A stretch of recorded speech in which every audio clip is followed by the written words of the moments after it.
Kristana. Davis international in Davis. Isa baron ka ba? Koto ko beta Jesus Kristo setan ni Venbega. Seri cari. Akas. Aye. Akamin si fayise. Akamin nitaman. Ija warri ke Kristana dan imbo si umatu Kristus kana pare. Isuma takkani isa baruna gudi male mati ko yo kisimo namarrati lale miti. Aye amam beta Jesus kana. Dangan kap. Betu pada arbu maketi tu pada kasimbe kaje. Ah? Jesus kana beta farfatu biti lallabu biti amam beta ka umfa ke mana ke kesan inde hoji ke baka jiratut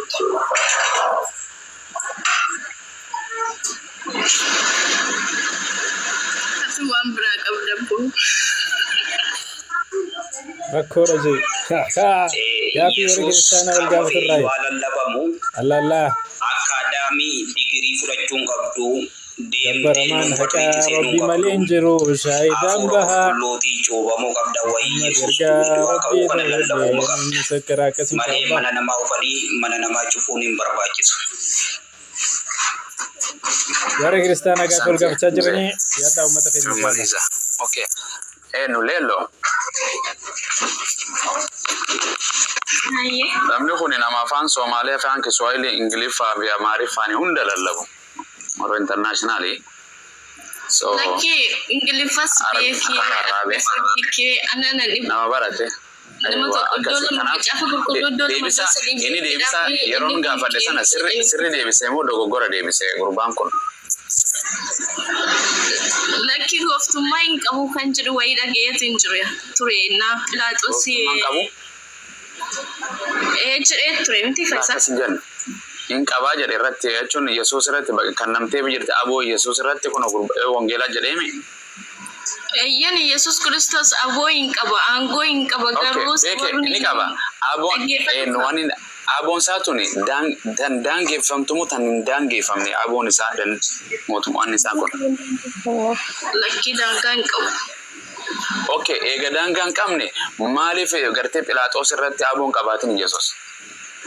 Yesus Kristos gara biyya lafaa kanaa kan dhufuuf isa barbaachise isa jalqabaa lubbuu isaa aarsaa gochuudha dabarfamee kennamuudha. Duraan yeroo dhufe kana dabara mo'an si gaafa dheeraa gamana goruu jirta karaa kanarra akkanatti adeemnu sin jechuudha gamanaan deemaa naan jechuudha waan jedhe Yesuusii fi Pilaaxoosii aboo kan irratti irra qabu kan humna irra qabu Pilaaxoos immoo Yesuus. Yesus aboo qaba siin jechuun jira ber. Naa waan siin jedhe ni qaba aboo gurbaan kun namni kun si qaba. Yesus Pilaaxoos irratti aboo ni qaba moo boqonnaa amma dubbisne kana irratti Pilaaxoosiitu Yesus irratti qaba moo Yesuustu Pilaaxoos irra qaba. Yesus aboo hin qaba siin jedhe. Waan hundumayyuu gochuuf aboo hin qabu. Dhaggeeffadhu fa. Hin dubbisaa yeroo. Lakki naaf hin dubbisiin sitti hima. Maanatti himta hin dubbisaa akka jedhu dhaggeeffadhu ga'a. Sagaleen teessuuta dubbatti nama dida laaftuu jabdu barate. Laaftuu jabdu. Qaisa. Ayyee akkana jedha. Guutumatti dubbisa boqonnaa lamaan wal jala. Akkana jedha Pilaaxoos kana irratti anatti hinnimtu gadsi dhiisuudhaaf akka ani humna qabu akkasumas sifannisuudhaaf akka ani humna qabu hin beektu mooree eenyu kan galakkisuu fi hidhuu fi gargaartee fannisuu kan humna qabu eenyu Yesuus irratti. Anu sitimnaan fudhachuu didde isaan ani dubbadhutu ta'a malee isaati dubbattu ta'uu hin qabu jette kin akkaatan itti amanuutti siif deebisuutti hin qabu malee deebi'uu akkasii. Waan jedhe okay eenyu kana jechuun waan gartee ana hin beektu ree kan jechuun kana gadsi dhiisuudhaafis akkasumas gartee siidhaafis akkaan humnaan qabu hin beektu mooree kan jechuun kun eenyu Yesuus immoo Phiilaaxoos.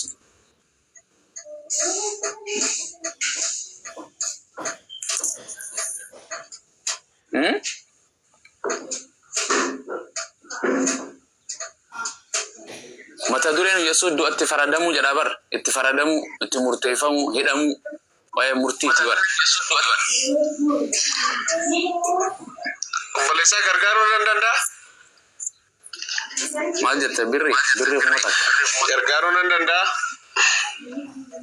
Hin dandeessa si dabarsiteessa. Sagalee hee deddeebi'u jiramoo. Inni fi carraa obboleessaaf kenne. Okay. Ayyee hundinuu isiin sirraa fudhattee inni isaa fudhatu birri kuma takka. Andi shii maal nu godha miliyoona jedhu gurbaan. Nagaan siif haa ta'u maqaan keenyu.